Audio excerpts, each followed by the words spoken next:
battle between handheld consoles and mobile gaming is, in my opinion, completely over, and it has been for years. Even though I love handheld gaming consoles and I've been using them for almost my entire life, the average consumer in 2026 would never choose a dedicated handheld over just playing games on their phone. The same area of the market that's been milked to death by Nintendo since the DS and Wii era aren't going to be buying handheld game consoles anymore, except maybe the Switch. Because why would they? Most people already have computers for work that can play Candy Crush, and you pretty much need a smartphone to exist in the modern day, so the people who used to love the DS and Wii are 100% going to be able to scratch their gaming itch with the Voodoo mobile game slot they can play on those devices. They wouldn't have to be actively looking for games either. They can get AI generated mobile game ads shoved down their throat every time they open an app, and it only takes half a second to press the download button on a mobile game ad, and you don't have to buy an entire console to play them, let alone spend £40+ on each game. It's a tough pill to swallow for people like me who love video games, but unfortunately it's true.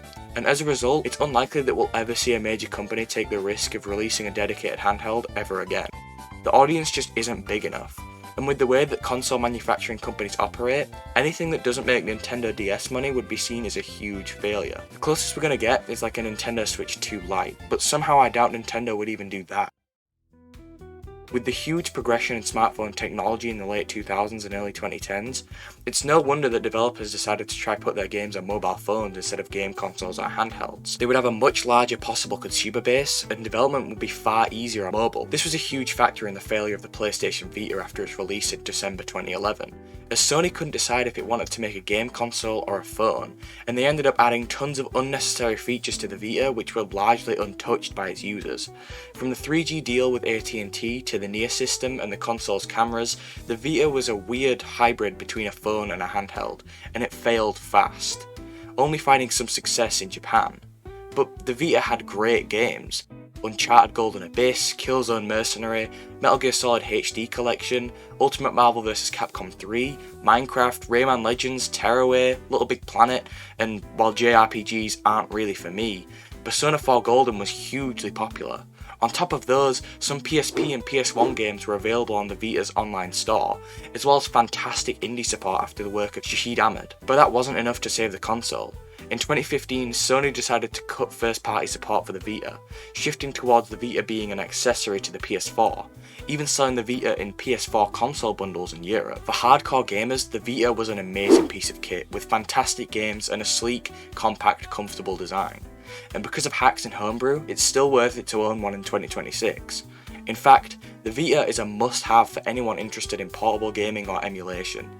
The Vita handles PSP and PS1 games flawlessly, and with custom firmware and the homebrew app Adrenaline, the Vita can play anything from those consoles, as well as great support for the NES, SNES, GBA and Mega Drive through RetroArch. The Vita is still alive and kicking 7 years after its discontinuance, and has a fantastic community, and free games for those who are willing to sail the seas.